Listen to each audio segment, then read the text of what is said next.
Chapter 25। वो लड़का इस फैमिली का होने वाला दामाद है। अब किस आवारा लड़के के साथ नाटक करके तुम अधिक को अपनी बहन से छीनने की कोशिश कर रही हो? तुम्हें शर्म नहीं आती किसी के साथ नाजायज संबंध? मिस्टर जिंदल बस। उसकी तेज आवाज़ सुनकर राघव जी होश में आए और उन्हें समझ आया कि वो गुस्से में क्या बोलने वाले थे। इसके आगे अगर एक शब्द भी कहा तो आपकी इस बेटी का ऐसा हाल करूंगी कि मुंह दिखाने लायक नहीं रहेगी, रितिका ने गुस्से से दहाड़ते हुए कहा। ब्राउन हेजल आइज जो गुस्से से सुर्ख लाल हो चुकी थी, उनमें गहरी नफरत और घिन साफ देखी जा सकती थी। राघव जी भी उसकी आंखें देखकर घबरा गए और उनके कदम अपने आप पीछे हो गए। अब आगे आशी तो इतना डर गई कि वो सोफे पर ही ढेर हो गई। किसी ने आज तक रितिका को इतने गुस्से में नहीं देखा था। रक्षित और हर्षित अब तक रितिका के पास आ चुके थे और उसके अगल बगल खड़े थे। उनकी आंखें गुस्से से धधक रही थी। वो अपने घटिया माँ बाप को देख रहे थे जिन्होंने आज हद ही पार कर दी। आज आपने साबित कर दिया कि आप सच में बाप कहलाने के लायक नहीं हो मिस्टर जिंदल, या फिर ये कहूँ कि आप जैसा बेवकूफ़ बाप अपनी इस बेवकूफ़ बेटी का ही सगा हो सकता है। रक्षित के ये शब्द राघव जी को अंदर तक चुभ गए। उनका सर शर्म से झुक गया। आज उन्होंने पाप किया था अपनी ही बेटी पर इतना घटिया इल्जाम लगाकर। अब वो किसी से नजरें मिलाने के लायक भी नहीं रहे थे। गलत ही क्या कहा तुम्हारे डैड ने? ये लड़की एक लड़के के साथ उसका हाथ पकड़े सबके सामने बैठी थी, इससे ये क्या दिखाना चाहती है? ये सोचती है कि किसी के साथ भी होने से अधिक को कोई फर्क पड़ेगा। अरे उसे तो कोई फर्क नहीं पड़ेगा, लेकिन तुम जो खुद को नीचे गिरा रही हो, इससे तुम्हें कोई भी अच्छा इज्जतदार खानदान अपने घर की बहू तो नहीं बनाएगा सिवाय मिस्ट्रेस बनने के। चटाक थप्पड़ की गूंज सबके कानों में सुनाई थी और दमदार चाटा स्नेहा जी के गाल को लाल कर गया और वो खुद को संभाल नहीं पाए और फर्श पर जा गिरी। स्नेहा जी का हाथ अभी भी अपने गाल पर हाथ और वो नीचे गिरी पड़ी थी। उनके बाल चेहरे को ढक रहे थे। लिविंग रूम में सन्नाटा छा गया और सबकी नज़र गुस्से से तेज सांस लेती साधना दादी पर पड़ी। इन्होंने अभी अपनी पूरी ताकत से उस बहू को थप्पड़ मारा था जिसे वो कभी बहुत पसंद करती थी। रितिका जो खुद उस औरत का मुंह बंद करने वाली थी, लेकिन बीच में अपनी दादी को कमान संभालते देख उसने कुछ नहीं कहा।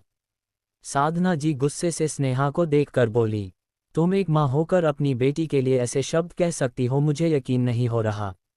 जिस स्नेहा को मैंने अपने बेटे के लिए चुना था वो इतनी पत्थर दिल और जहरीली कब बन गई? आज तुमने मेरी सारी उम्मीद तोड़ दी। मुझे लगा था एक ना एक दिन तुम आशी की तरह रितिका को भी अपना लोगी, लेकिन मैं गलत थी। तुम तो वो माँ हो जिसे उसका स्वार्थ सबसे ज़्यादा प्यारा है। तुम्हें क्या लगता है मुझे नहीं पता कि तुम रितिका से इतनी नफरत क्यों करती हो? ये सुनकर स्नेहा जी का चेहरा पीला पड़ गया। उन्होंने अपना सर झुका लिया और कुछ नहीं बोली, जैसे उसे डर था कि एक और शब्द उसके बाद सब कुछ सबके सामने आ जाएगा। रितिका ने जब अपनी दादी की बात सुनी तो उसे ऐसा लगा जैसे कोई तो बात है जो छुपी हुई है और उसे पता लगाना होगा।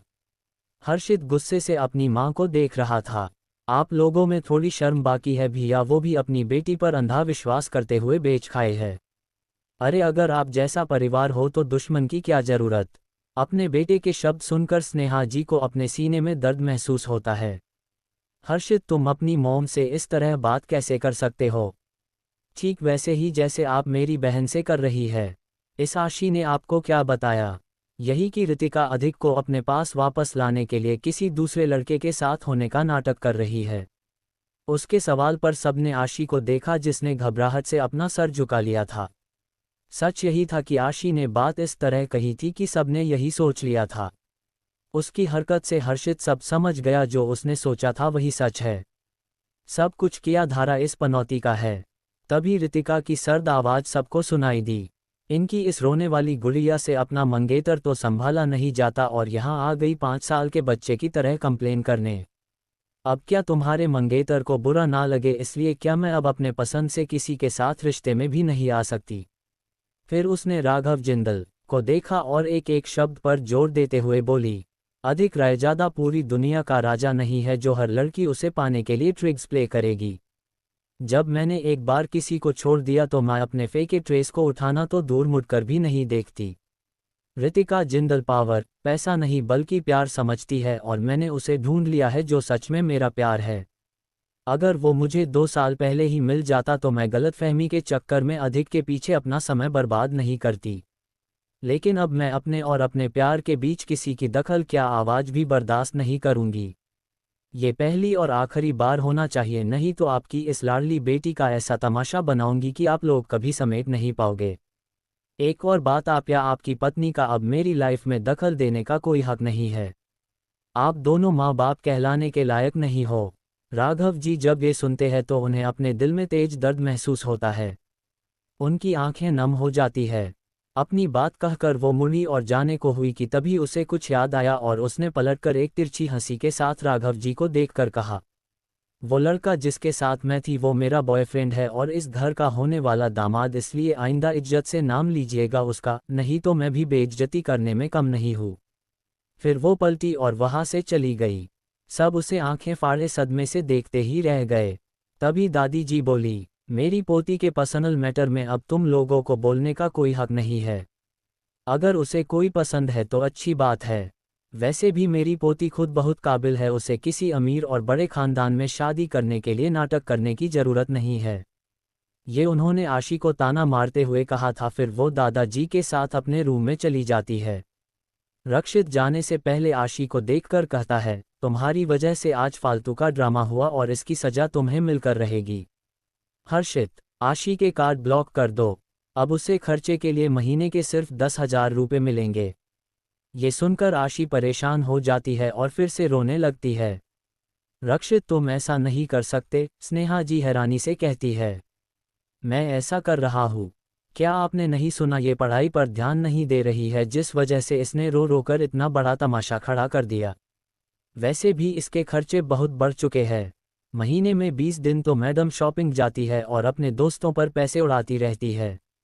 मैं ऑफिस में मेहनत करके पैसे कमाता हूँ, वहाँ कोई पेड़ नहीं उगा हुआ है जो ये ऐसे पैसे उड़ाती है जैसे पानी हो।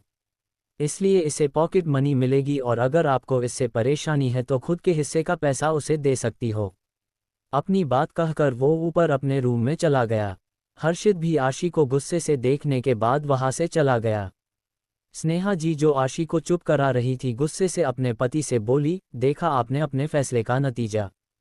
रक्षित को हेड बना दिया, ये जानते हुए भी कि वो रितिका की तरफ कितना पार्शियल है। बस करो स्नेहा, राघव जी गुस्से से चीखे।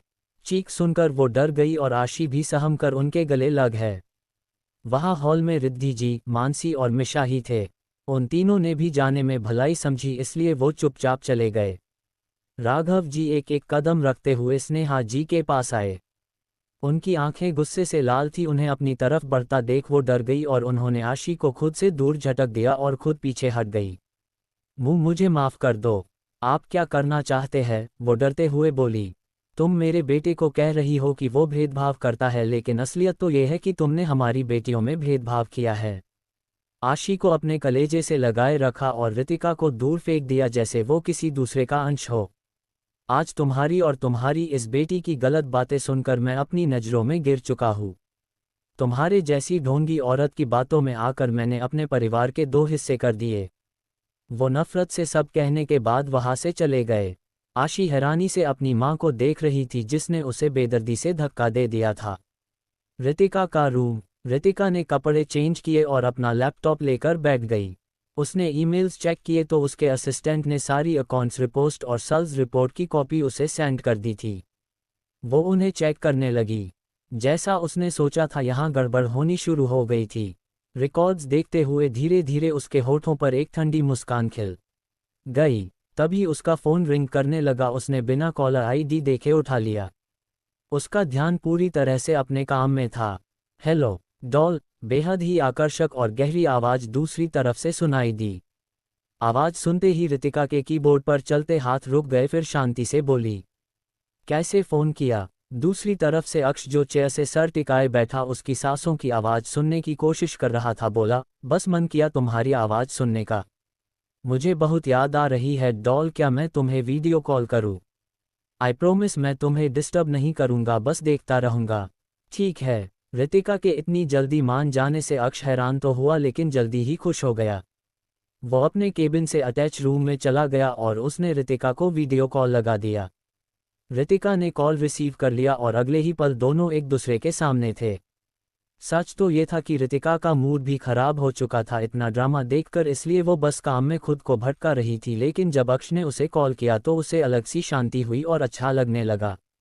तुम ठीक हो ना? अक्ष ने फिक्र से पूछा क्योंकि उसे वो थोड़ी परेशान लग रही थी। मैं ठीक हूँ, बस थोड़ा ज़्यादा ड्रामा देख लिया इसलिए सर में दर्द होने लगा है। तो क्या मैं आ जाऊँ? मैं तुम्हारे सर को दबा दूंगा। रितिका ने उसे घूर कर देखा और बोली, आप मेरा सर दर्द वहीं से ठीक करिए, यहाँ आने की ज़रूरत नहीं है। अगर भाई को पता चल गया तो प्रॉब्लम हो जाएगी। तो इसका मतलब तुम्हें कोई प्रॉब्लम नहीं है अगर मैं आता हूँ? अक्ष ने एक्साइटेड होकर पूछा। जिस पर रितिका बस हल्का सा मुस्कुराई, लेकिन उसने कुछ कहा नहीं। उसकी चुप्पी को हामी मानकर अक्ष खुश हो गया। क्या कल तुम फ्री हो? अक्ष उससे पूछता है। रितिका थोड़ी देर सोचती है, फिर कहती है, मैं फ्री तो हूँ लेकिन कल कॉलेज के बाद मुझे काम से बाहर जाना है। उसे मना करते हुए बुरा तो लग रहा था, लेकिन उसका जाना जरूरी था क्योंकि कल से वो अपनी कंपनी फिर से मैनेज करना शुरू करने वाली थी। पर अक्ष को बिल्कुल बिल्कुल बुरा लगा। उसने प्यार से पूछा, तो परसों? जिस पर रितिका ने मुस्कुराते हुए अपना सिर हिला दिया। उसकी हाँ होते ही वो खुश हो गया। ठीक है डॉल, तो परसों कॉलेज के बाद का तुम्हारा सारा टाइम मेरा हुआ। वादा करो। ये कहते वक्त अक्ष की आंखों में अलग ही चमक थी। रितिका ने उसकी आंखों में देखा और पूरे कॉन्फिडेंस के साथ बोली, वादे टूटने के लिए बनते हैं, इसलिए मैं वो नहीं करूंगी। मैं चाहती हूँ हमारे बीच प्यार से पहले विश्वास का रिश्ता रहे जो कि सबसे ज़्यादा मजबूत हो, और मैं तुम्हें अपना विश्वास देती हूँ। उसकी इतनी गहरी बातें अक्ष के दिल को छू गई। उसका दिल धड़कने लगा और वो खोए हुए बोला, मैं तुम्हारा विश्वास कभी टूटने नहीं दूंगा। तो फिर मैं भी इसकी हिफाजत करूंगी, रितिका ने मुस्कुराकर कहा और कॉल कट कर दिया। अक्ष के सामने की स्क्रीन जैसे ही ब्लैंक हुई वो होश में आया और अपने बालों में हाथ फेरते हुए मुस्कुराने लगा। उफ, मेरी डॉल तो मुझे पूरा पागल कर देगी। वो अभी रितिका के ख्यालों में खोया हुआ था कि तभी उसे तुषार का कॉल आया। उसने कॉल उठाया तो दूसरी तरफ से आवाज आए, यार अक्ष, रितिका तो तेरी लकी चाम निकली।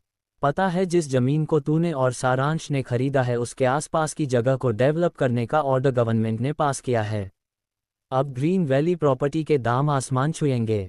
उसकी बात पर अक्ष मुस्कुराया और बोला, इसमें कहने की क्या बात है, वो लकी है ही तभी तो हम उस क्राइम सीन वाली जगह को खरीदने से बच गए, नहीं तो फ्यूचर में हमें बहुत लॉस होता और हम इसमें फंस भी सकते थे। हाँ यार, उस चक्कर से तो बाल बाल बचे। अब पुलिस अपना काम कर रही है तो पता चल ही जाएगा कि कौन सारांश को फ्रेम करना चाहता था। भले ही तुम दोनों पार्टनर थे, लेकिन सबसे बड़ा लॉस इसके सारांश का होता और इस प्रोजेक्ट के लिए उसने लोन भी तो लिया है। अगर लॉस होता तो इससे सारांश को जेल जाना पड़ता और खुराना इंडस्ट्रीज की नींव भी हिल जाती।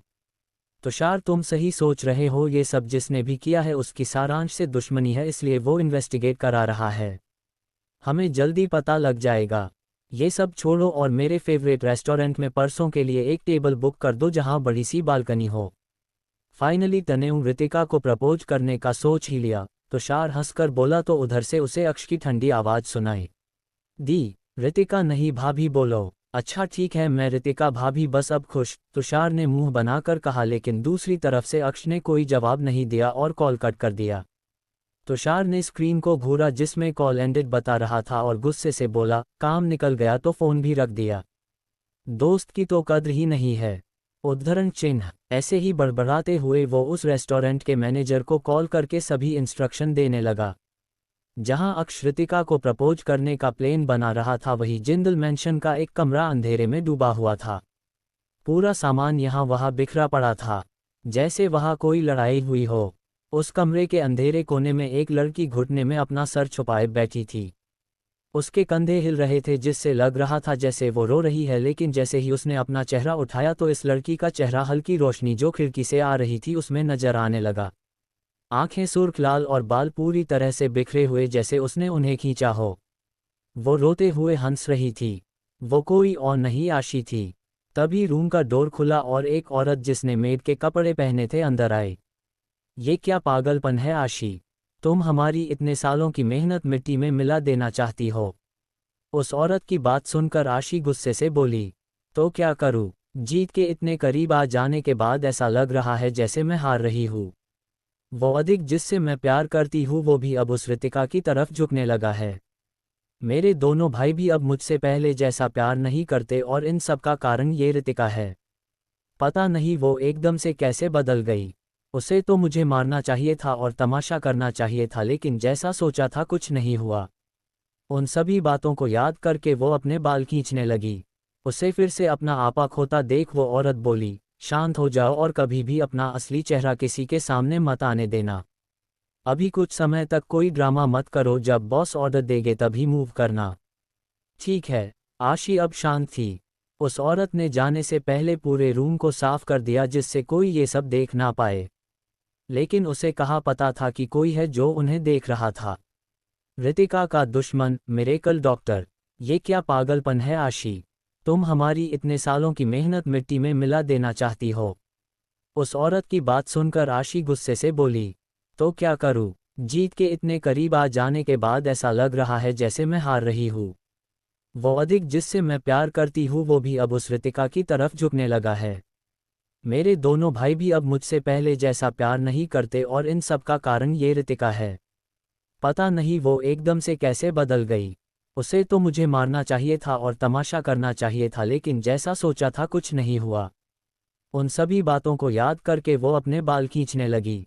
उसे फिर से अपना आपा खोता देख वो औरत बोली, शांत हो जाओ और कभी भी अपना असली चेहरा किसी के सामने मत आने देना। अभी कुछ समय तक कोई ड्रामा मत करो, जब बॉस ऑर्डर देगे तभी मूव करना। ठीक है। आशी अब शांत थी। उस औरत ने जाने से पहले पूरे रूम को साफ कर दिया जिससे कोई ये सब देख ना पाए। लेकिन उसे कहाँ पता था कि कोई है जो उन्हें देख रहा था। अब आगे। Fourth floor. रक्षित और हर्षित दोनों गुस्से और नफरत से लैपटॉप में देख रहे थे, जिसमें आशी के रूम का सारा सीन नजर आ रहा था। उस मैड के जाने के बाद हर्षित ने लैपटॉप बंद किया और गुस्से से दांत पीसकर बोला, भाई हम इस घटिया लड़की को झेल ही क्यों रहे हैं, जब हमें पता है कि इसे किसी ने हमारे घर में प्लांट किया है। साथ ही इस धोखेबाज औरत को भी निकाल देना चाहिए जो सबके सामने इतना अच्छा होने का दिखावा करती है। तुम्हें क्या लगता है मेरा मन नहीं होता ऐसा करने का? रक्षित का सवाल सुनकर हर्षित शांत हो गया। तभी रक्षित आगे बोला, तुम अच्छी तरह से जानते हो कि हमें इसके बारे में कैसे पता चला है। अगर उस दिन वो हत्यारों का ग्रुप हम दोनों में से किसी को भी नुकसान पहुंचाने में कामयाब हो जाता तो और बचकर भाग जाता तो हम जान ही नहीं पाते कि प्रेसिडेंट को खत्म करने के मिशन के साथ वो मुझ पर हमला करने आए थे। हर्षित भी ये बात मानता था, सब कुछ प्लान था। आप सच कह रहे हो भाई, अगर आपको कुछ होता तो जिंदल फैमिली की नींव हिल जाती और हमारा परिवार जो पहले से ही बच चुका है वो बर्बादी की कगार पर पहुंच जाता। लेकिन हमारे परिवार से किसे इतनी गहरी नफरत है जो वो हमें टारगेट करने के लिए इतना कुछ प्लान करेंगे। हमारी छोटी बहन को किडनैप करना, फिर उसकी जगह किसी दूसरी लड़की को भेजना और उसके जरिए रितिका को सबसे अलग करना, और अब आप पर अटैक। पता नहीं भाई, लेकिन ऐसा लग रहा है जैसे आप पर हमला सिर्फ इसलिए हुआ था क्योंकि आप रितिका को सबसे ज़्यादा प्यार करते हो और फैमिली की पावर आपके हाथ में है और आपके रहते रितिका को कोई कुछ नहीं कर सकता। तुम सही सोच रहे हो। जो भी है उसे हमारी बहन रितिका पसंद नहीं है या ये कहे कि नफरत है। रक्षित की आंखें डार्क और सर्द हो गई थी ये सोचकर कि किस हद तक कोई छुपा हुआ दुश्मन उनकी बहन से नफरत करता है। भाई तो क्या हम कुछ नहीं करेंगे और बस उस घटिया लड़की को अपनी बहन को तंग करते देखते रहेंगे? हर्षित गुस्से से बोला। रक्षित जो खिड़की से बाहर देख रहा था वो मुड़ा और हर्षित के कंधे पर हाथ रखकर बोला, हमारी बहन अब कमज़ोर नहीं है, वो इन्हें संभाल लेगी, और रही बात कुछ ना करने की तो हमें शांत रहना होगा जब तक उस मास्टरमाइंड के बारे में कुछ पता नहीं चल जाता। अभी हमारा एक गलत कदम हमारी ही बहन को खतरे में डाल सकता है। आप सही कह रहे हो भाई, मैं गुस्से में ये भूल ही गया कि हम सामने हैं और हमारा दुश्मन अंधेरे में है। दोनों बातें कर रहे थे लेकिन उन्हें पता नहीं था कि दरवाजे के पास खड़ी रितिका ने सब कुछ सुन लिया है। रितिका वहां अपने भाई से मिलने आई थी क्योंकि वो उन्हें अपनी कंपनी के बारे में बताने का सोच रही थी, लेकिन ये सब जानकर वो चुपचाप वहां से अपने रूम की तरफ चली गई। अपने रूम में आकर वो सोचने लगी, इसका मतलब नोवेल में रक्षित भाई का कोमा में जाना एक सोची समझी साजिश थी। अगर उस दुश्मन को उन्हें मारना ही होता तो वो हॉस्पिटल में भी ये कर सकते थे, लेकिन ऐसा नहीं हुआ। इसका मतलब उनका टारगेट सिर्फ रितिका थी, लेकिन उसने ऐसा क्या किया था जो किसी की उससे इतनी गहरी दुश्मनी होगी? इस बारे में सोचते सोचते उसे इरिटेशन होने लगी थी। वो गुस्से से बोली, एक बार वो बुजदिल दुश्मन अपने बिल से निकल आए, उसके बाद मैं बताती हूँ कि रितिका जिंदल से दुश्मनी कितनी महंगी पड़ेगी। अगर वो टॉप असासिन ग्रुप मेरे दुश्मन ने भेजा है तो फिर मैं उसे कमज़ोर समझने की गलती नहीं कर सकती। वैसे भी जो जहर मेरी बॉडी में है वो भी रेयर है, लेकिन मैं रियल वर्ल्ड से आई हूँ, इसलिए इसका इलाज करना मेरे लिए मुश्किल नहीं होगा। बस थोड़ा दर्द सहना होगा और कुछ खास जड़ी बूटियाँ खोजनी होगी। जहर मेरे लिए बड़ी बात नहीं है, लेकिन मुझे अपने रियल वर्ल्ड की तरह यहाँ भी पावरफुल बनना होगा। इस रितिका की स्किल और टैलेंट मेरे जैसा ही है, बस मेरा स्टैंडर्ड हाई है। अब मुझे सभी फील्ड में अपनी पावर बढ़ानी होगी। ये सब सोचने के बाद उसने लैपटॉप लिया और नेशनल हेल्थ केयर ऑर्गेनाइजेशन का होम पेज ओपन कर लिया। उसने वहाँ ढेर सारे केसेज देखे, लेकिन उसे जो चाहिए था वो आखिर में उसे एक स्पेशल सेक्शन में मिल गया, अनसोल्वेड केस। रितिका ने वो फोल्डर खोला और उसने वो सभी फाइल्स रीड करना शुरू कर दी जिनकी ट्रीटमेंट इंडियन में नहीं हो पाई थी। उसके लिए वो विदेश जाते या कुछ सर्जरी तो इतनी कॉम्प्लिकेटेड होती कि सबको करने में ही डर लगता और वर्ल्ड के बेस्ट डॉक्टर भी उस पेशेंट को नहीं बचा पाते।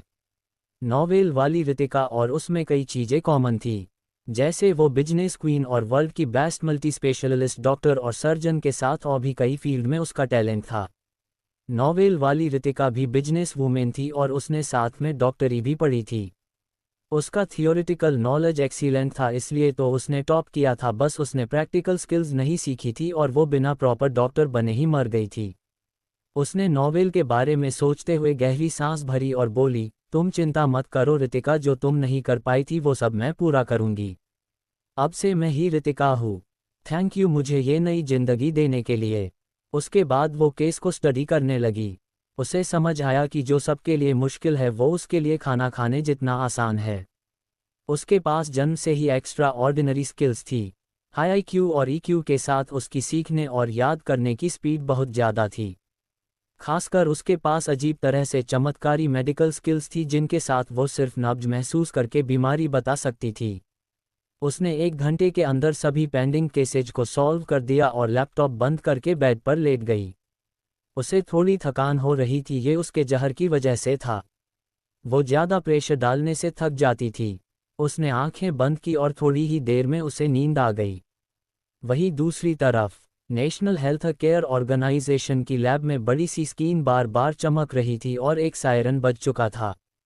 आवाज़ सुनकर कई डॉक्टर भागते हुए आया और चमकती हुई स्क्रीन को देखने लगे जहां 10 सवाल लिखे हुए थे जो कि सालों से सुलझाए नहीं गए थे। तभी एक डॉक्टर शौक से चिल्लाया, यहाँ जवाब लिखा है! उद्धरण चिन्ह। उसके ये बोलते ही बाकी डॉक्टर की नज़र भी स्क्रीन के सवालों के सामने चली गई जहां सच में जवाब लिखे हुए थे। किसी ने इन सवालों के जवाब दे दिए। ये कैसे हो सकता है? जरूर गलत होंगे, हमें डायरेक्टर को जल्दी से बुलाना होगा। उसकी बात सुनकर दूसरा डॉक्टर बोला, सही या गलत ये तो बात की बात है, लेकिन मेन ये है कि किसी ने इन अजीब सवालों को सच में सॉल्व करने की हिम्मत की है, यही बड़ी बात है।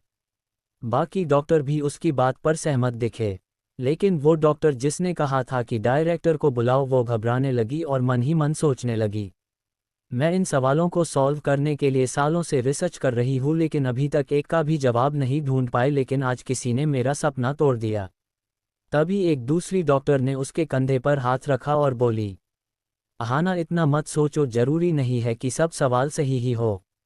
क्या पता किसी ने ऐसे ही जवाब दे दिया हो। वैसे भी जब तक कोई सारी अनसोल्व फाइल सॉल्व नहीं कर देता और इन सभी 10 सवालों के सही जवाब नहीं दे देता तब तक वो हमारी ऑर्गेनाइजेशन का डायरेक्टर बनने के काबिल नहीं है। तुम सही कह रही हो। मैं बस हैरान थी और थोड़ी उदास भी कि मुझसे पहले किसी ने ये कर दिया। मैं भी अभी तक बस कुछ क्वेश्चन के आंसर गैस कर पाई हूँ, पूरी तरह से श्योर नहीं हूँ, इसलिए दिन रात उन्हीं पर रिसर्च और स्टडी करती रहती हूँ। हमें पता है डॉक्टर अनाया कि आप कितनी काबिल है और अपने काम के प्रति सबसे ज़्यादा डेडिकेटेड। हम तो आपसे बस सीख सकते हैं। एक और डॉक्टर उनके पास आकर बोली। उसे देखकर अनाया हंसकर बोली, आशिमा तुम मुझे छेड़ना बंद करो और सीनियर को इन्फॉर्म कर दो, अभी उनकी मीटिंग ओवर होने ही वाली होगी। जिस पर आशी जो बाद में आई थी वो बोली, इसकी ज़रूरत नहीं है क्योंकि ये खबर तो पूरी ऑर्गेनाइजेशन में फैल गई है। डायरेक्टर ही क्या, हमारी ऑर्गेनाइजेशन के जीनियस डॉक्टर्स और हेल्थ मिनिस्टर सब तक ये न्यूज़ पहुंच गई है कि किसी ने अनसॉल्व केस सॉल्व कर दिए हैं, वो भी सिर्फ 1 घंटे में। उसकी बात सुनकर आहाना और उसके साथ वाली दूसरी डॉक्टर जिसने आहाना को सांत्वना दी थी हैरान रह गए। आशिमा, तुम्हें किसने बताया कि सभी पेंडिंग केस भी सॉल्व हो गए? कीर्ति, तुम इतना शॉक क्यों हो? ये तो सिंपल है ना, जब कोई उन केसेज को सॉल्व करेगा तभी तो सायरन बजता, ना सिर्फ डिजिटल स्क्रीन के क्वेश्चन से इतना हंगामा थोड़ी होता। अब जाकर कीर्ति को भी ये बात याद आई। उसने आहाना को देखा जो दुखी लग रही थी। अच्छा, मैं चलती हूँ, अब कॉन्फ्रेंस में ही मिलेंगे। ये कहकर आशिमा वहां से चली गई। उसके होठों पर तिरछी हंसी भी थी। वो मन ही मन बोली, लगता है अब तुम्हारा घमंड तोड़ने भी कोई आने वाला है अनाया। मैं तुमसे कभी इतनी चापलूसी से बात नहीं करती अगर तुम्हारी वजह से मुझे मेरी सीनियर की तरफ से धमकी ना मिलती। इस बारे में सोचते हुए उसका मन खट्टा हो गया, लेकिन आज उसे एक सुकून भी मिला था। वही कॉन्फ्रेंस हॉल में इस वक्त इंडिया और अब्रॉड के भी बेस्ट डॉक्टर मौजूद थे। आज वो सब एक बहुत ही इम्पोर्टेंट केस के बारे में स्टडी करने के लिए मीटिंग कर रहे थे। जैसे ही उनकी मीटिंग पूरी हुई उन्हें ये सायरन सुनाई दी, जिसे सुनकर सभी शॉक हो गए थे। इस वक्त बड़ी सी स्क्रीन पर वही पेंडिंग फाइल खुली थी और उसके साथ था सॉल्यूशन। वो केस एक सर्जरी का था जो बहुत ही कॉम्प्लिकेटेड थी, क्योंकि उस पेशेंट को कई सारी बीमारियां थी जिस वजह से उसकी ब्रेन ट्यूमर की सर्जरी के फेल होने के ज़्यादा चांसेस थे। लेकिन उस केस का सॉल्यूशन देखकर सब दंग रह गए थे, यहाँ तक कि ओवरसीज से आए बेस्ट सर्जन भी। ऐसे ही एक एक करके उन्होंने सभी केसेज का जवाब पढ़ा। जितना वो स्टडी करते उतना की एक्साइटेड हो जाते। आखिरी फाइल पढ़ने और स्क्रीन के 10 क्वेश्चन जिसके जवाब वो भी नहीं जानते थे, उन्हें देखने के बाद सब सदमे में थे। उत्साह, शौक, हैरानी और अविश्वास के कई भाव वहाँ देखे जा सकते थे। तभी डायरेक्टर उठे और हंसते हुए बोल, फाइनली एक मिरेकल डॉक्टर हमें मिल ही गया।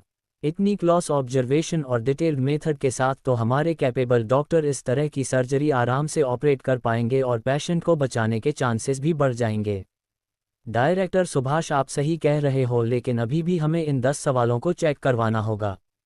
मुझे लगता है इसके लिए मॉडर्न और tradition medicine genius professor doctor Sudarshan को इनवाइट करना चाहिए। डॉक्टर विशेष, आपकी बात बिल्कुल सही है और अब मुझे लगता है कि वो आने से इस बार मना नहीं कर पाएंगे। आखिर वो कब से एक जीनियस को ढूंढ रहे थे जो उनकी लेगेसी को आगे बढ़ाए। मैंने अपने असिस्टेंट को उन्हें इन्फॉर्म करने के लिए बोल दिया था।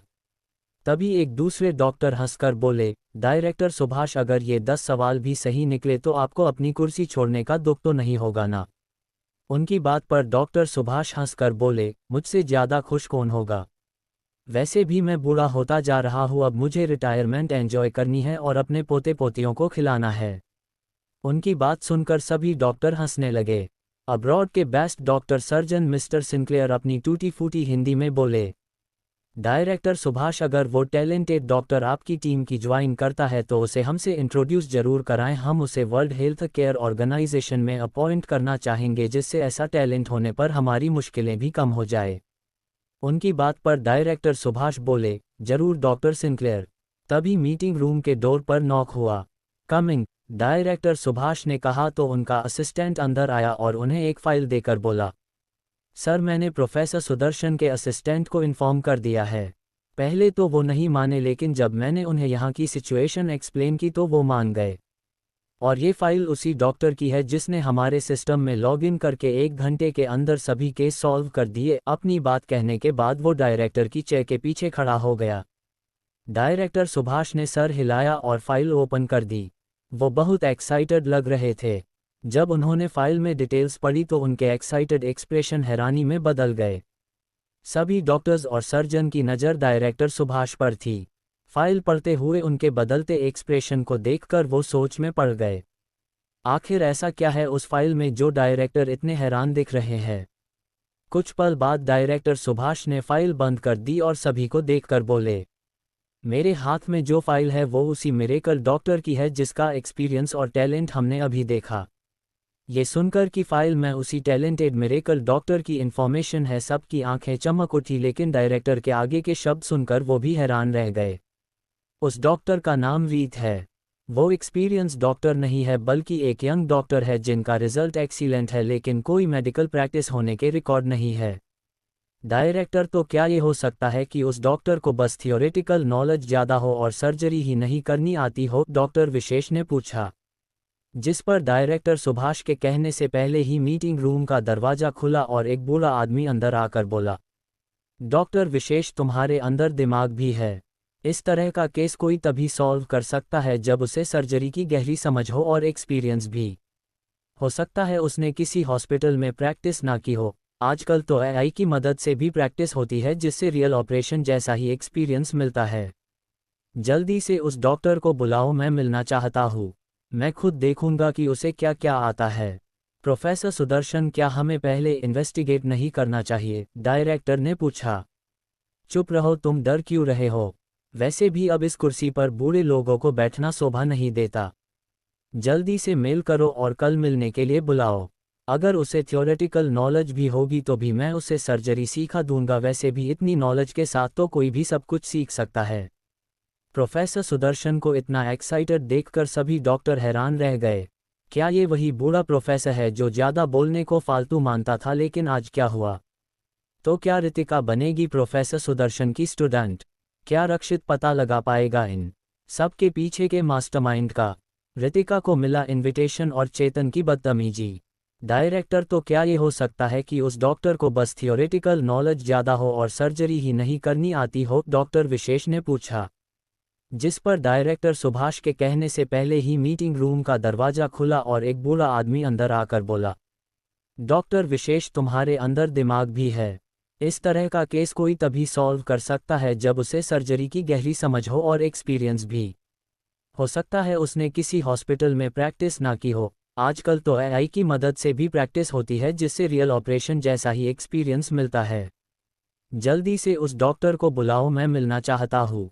मैं खुद देखूंगा कि उसे क्या क्या आता है। प्रोफेसर सुदर्शन, क्या हमें पहले इन्वेस्टिगेट नहीं करना चाहिए? डायरेक्टर ने पूछा। चुप रहो, तुम डर क्यों रहे हो? वैसे भी अब इस कुर्सी पर बूढ़े लोगों को बैठना शोभा नहीं देता। जल्दी से मेल करो और कल मिलने के लिए बुलाओ। अगर उसे थ्योरेटिकल नॉलेज भी होगी तो भी मैं उसे सर्जरी सिखा दूंगा। वैसे भी इतनी नॉलेज के साथ तो कोई भी सब कुछ सीख सकता है। प्रोफेसर सुदर्शन को इतना एक्साइटेड देखकर सभी डॉक्टर हैरान रह गए। क्या ये वही बूढ़ा प्रोफेसर है जो ज़्यादा बोलने को फालतू मानता था? लेकिन आज क्या हुआ? अब आगे। डायरेक्टर ने अपने असिस्टेंट को देखा और उससे पूछा, क्या तुमने प्रोफेसर को उस डॉक्टर के आंसर भेज दिए थे? ये सर, मुझे उन्हें सेंड करना पड़ा, नहीं तो वो बात भी करने को तैयार नहीं थे। अब जाकर डायरेक्टर सुभाष को समझ आया कि प्रोफेसर इतने एक्साइटेड क्यों है। आप बैठिए प्रोफेसर, मैं अभी डॉक्टर रीत को खुद कल आने के मेल भेज देता हूँ। मुझे दिखाओ उसकी बच्ची की डिटेल्स। ये कहकर प्रोफेसर सुदर्शन डायरेक्टर के पास वाली खाली चेयर पर बैठ गए। डायरेक्टर ने उन्हें वो फाइल थमा दी और जैसे ही रिकॉर्ड देखे तो उनकी आंखें चमक उठी। वो इन्फॉर्मेशन रितिका की मेडिकल स्टडी और डिग्री से रिलेटेड था, उसमें उसकी पर्सनल इन्फॉर्मेशन नहीं थी। रितिका ने अपने निक नेम को ही यूज़ किया था। उसने मेडिकल की प्रिपरेशन अपनी हाई स्कूल स्टडी के बाद से ही कर दी थी। उसने हायर स्टडीज साइंस स्ट्रीम में की थी और एक साथ 2 ग्रेजुएशन डिग्री के लिए उसने अप्लाई किया था। उसके हाई आईक्यू और इम्प्रेसिव मेडिकल नॉलेज की वजह से उसे दिल्ली के best medical college Saint Xavier's International Medical Institute से डिस्टेंट लर्निंग का एडवांटेज मिला। प्रोफेसर सुदर्शन उसकी थ्योरी नॉलेज तो देख चुके थे, अब वो उसे प्रैक्टिकली सर्जरी करते हुए देखना चाहते थे। तब तक डायरेक्टर सुभाष ने डॉक्टर रीत की आईडी पर मेल भी सेंड कर दिया था, जिसमें उन्होंने उसे नेशन हेल्थ केयर ऑर्गेनाइजेशन में इनवाइट किया था। तभी उन्होंने प्रोफेसर सुदर्शन को कहते सुना, डॉक्टर विशेष, वो पेशेंट जो कि कोमा में है, क्या वो यही शिफ्ट है या आपने उसे प्राइवेट हॉस्पिटल में शिफ्ट करवा दिया है? प्रोफेसर, वो यही है, क्योंकि आप उन्हें लेकर आए थे तो हमारे बेस्ट डॉक्टर्स पूरी कोशिश कर रहे हैं उन्हें कोमा से निकालने की, लेकिन अभी तक इस पर कोई पॉजिटिव इफेक्ट दिखाई नहीं दिया है। बट आप चिंता मत कीजिए डॉक्टर अहाना, जिन्हें अपनी फैमिली के ट्रेडिशन मेडिसिन की लेगेसी मिली है, वो उन तरीकों को यूज़ कर रही है। ठीक है, लेकिन आप डॉक्टर अहाना को 2 दिन उन पर कोई भी ट्रीटमेंट प्लान अप्लाई करने से रोक दीजिए, क्योंकि मैं कल खुद देखना चाहता हूँ कि ये मिरेकल डॉक्टर, जिसकी नॉलेज और सोचने का तरीका इतना सिंपल और इफ़ेक्टिव है, वो असली पेशेंट को कैसे हैंडल करेगी। उनकी बात सुनकर डायरेक्टर सुभाष, डॉक्टर विशेष, डॉक्टर सर्जन सिंक्लेयर के साथ बाकी सब भी चौंक गए। प्रोफेसर, क्या आपने सोच लिया है? कहीं ऐसा ना हो हम किसी को टेस्ट करने के चक्कर में अपने पेशेंट को खतरे में डाल दे, डायरेक्टर ने गंभीरता से कहा। मैं उस पेशेंट की लाइफ रिस्क में नहीं डाल रहा हूँ। अगर कोई प्रॉब्लम होती है तो हम सब वहाँ होने, लेकिन बार बार हमें ये मौका नहीं मिलेगा। अगर ये एक सक्सेस हुआ तो डायरेक्टर सुभाष हमारी ऑर्गेनाइजेशन को एक कोहिनूर मिल जाएगा। इतना ही नहीं, इसका बहुत बड़ा फ़ायदा होगा जिसके बारे में हमने अभी बात नहीं की है।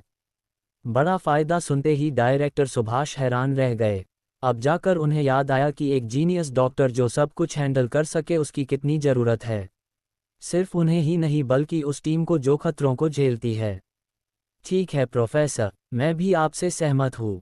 मेल का रिप्लाई मिलते ही मैं आप सभी को इन्फॉर्म कर दूंगा। तब तक आई होप आप सभी हमारे बीच की कन्वर्सेशन को प्राइवेट रखेंगे। उनकी बात सुनकर सबने हाँ में सर हिला दिया। उसके बाद एक एक करके मीटिंग रूम खाली हो गई। अब वहाँ director Subhash, professor Sudarshan, doctor Vishesh और डायरेक्टर का असिस्टेंट ही था। प्रोफेसर, क्या आपको लगता है कि उनकी टीम की खोज यहाँ खत्म हो जाएगी? पता नहीं डायरेक्टर सुभाष, लेकिन इस बच्ची ने जो आंसर और सर्जरी की कॉम्प्लिकेशंस को इतनी आसानी से सॉल्व कर दिया है, ये देखकर मुझे अंदर से एक स्ट्रॉन्ग फीलिंग आ रही है कि जिसकी हमें और इंडियन टीम को ज़रूरत थी ये वही है। आई विश कि आपकी प्रिडिक्शन सही हो प्रोफेसर, डायरेक्टर सुभाष ने कहा और वो सब भी मीटिंग रूम में निकल गए। दूसरी तरफ रितिका जब सोकर उठी तो रात के 8 बज रहे थे। वो उठी और फ्रेश होकर रूम में आई। उसने अपने लैपटॉप को ओपन किया और देखा कि उसे एक न्यू मेल आया था। उस मेल को पढ़कर उसके होठों पर तिरछी मुस्कान आ गई और खुद से बोली, जैसा मैंने सोचा था वैसा ही हुआ। फिर उसने मेल का रिप्लाई दिया और लैपटॉप बंद करके रूम से निकल गई। रूम के बाहर ही उसे अपने दोनों भाई मिल गए। तुम थक गई थी, अब से इतना स्ट्रेस मत लेना, जो भी काम हो अपने भाई से कहना, रक्षित ने प्यार से उसका सर सहलाते हुए पूछा। मैं ठीक हूँ, और जैसे आप मेरे लिए कभी नहीं थकते वैसे ही आप सबके लिए कुछ करने से मुझे थकान कैसे हो सकती है? प्रिंसेस ने बिल्कुल सही कहा है भाई, आखिर वो हमसे इतना प्यार जो करती है। हर्षित रितिका के हाथ को पकड़कर नीचे जाते हुए कहता है। रक्षित उसकी बात पर हल्का सा मुस्कुरा देता है। तभी रितिका का फ़ोन रिंग करने लगता है। वो स्क्रीन पर देखती है जहां राध्या शो हो रहा था। रक्षित की नज़र भी उसके फ़ोन की स्क्रीन पर गई, फिर उसने हटा ली। हेलो, रितिका ने कॉल उठाते हुए कहा तो दूसरी तरफ से राध्या की उदासी भरी आवाज़ आई। रीड डैड की छुट्टी फिर से कैंसिल हो गई और वो कल ही जा रहे हैं। मुझे अच्छा नहीं लग रहा है। रितिका ने जब उसकी इतनी से टोन सुनी तो वो बोली, अंकल का काम कैसा है ये तो तुझे भी अच्छे से पता है। तू उदास मत हो, मैं तुझे अकेला नहीं छोड़ूंगी। कल अंकल के जाने के बाद तू अपना सामान लेकर घर आ जाना। वैसे भी यहाँ फालतू के लोग रह ही रहे हैं, तू तो फिर भी मेरी बेस्ट फ्रेंड है। उसकी बात सुनकर राध्या खुश हो जाती है, फिर टेंशन से पूछती है, ठीक है लेकिन तेरे घर वाले कुछ कहेंगे तो नहीं? तुझे मेरे घर वालों की चिंता करने की ज़रूरत नहीं है। तू उसी फ्लो पर रहेगी जो भाई ने बनवाया था। वहाँ कोई भी फैमिली मेंबर नहीं आ सकता और ना वो कुछ बोल सकते हैं। अगर कुछ बोलते हैं तो मैं संभाल लूँगी, लेकिन वो फ्लो तो तेरे भाई का है ना, और वहाँ सिर्फ तेरा ही रूम बना हुआ था। बेचारे हर्षित को तो एक एक्स्ट्रा रूम मिला था। तीनों अभी लिफ्ट में थे और शांति होने की वजह से उन्हें राध्या की आवाज़ सुनाई दे रही थी। हर्षित ने जब ये सुना कि उसे एक्स्ट्रा रूम मिला है तो वो चिढ़कर फ़ोन के पास जाकर बोला, तुम्हारे लिए भी कोई मास्टर बेडरूम नहीं बनवा देंगे भाई जो मुझे टोंट मार रही हो? तुम भी एक्स्ट्रा हो और मेरी तरह ही एक्स्ट्रा रूम में रहोगी। उसकी बात सुनकर दूसरी तरफ से राध्या गुस्से से बोली, तुम एक्स्ट्रा किसे कह रहे हो? भूल गए वो मैं ही थी जिसने तुम्हारे बड़े भाई के कमरे का बुरा हाल किया था और उन्हें पता भी नहीं चला था। रही बात एक्स्ट्रा रूम में रहने की तो मैं अपनी रीत के साथ रहूंगी, तुम मेरे साथ नहीं रह सकती, कृतिका ने बिना भाव के कहा। फिर अपने भाई को देखा जो हर्षित को घूर रहे थे। और हाँ भाई ने सुन लिया है जो तुमने अभी अभी कहा है, इसलिए मेरे रूम में सोने की सोचना भी मत। जैसे ही राध्या ने सुना कि उसने क्या कहा है और उसे मतलब समझ आया तो वो शॉक हो गई। इसके बाद राध्या की दोबारा आवाज़ नहीं निकली। रितिका ने अपना फ़ोन देखा जिसकी स्क्रीन काली हो चुकी थी। उसने सर हिलाया और अपनी पॉकेट में रखकर बोली, रक्षित भाई उसे दूसरे रूम में रहने दो, वो अब कोई कांड नहीं करेगी। तुम्हें पूछने की ज़रूरत नहीं है प्रिंसेस, रही बात तुम्हारी दोस्त की तो उससे स्को में सेटल कर लूँगा। रितिका ने अब कुछ नहीं कहा।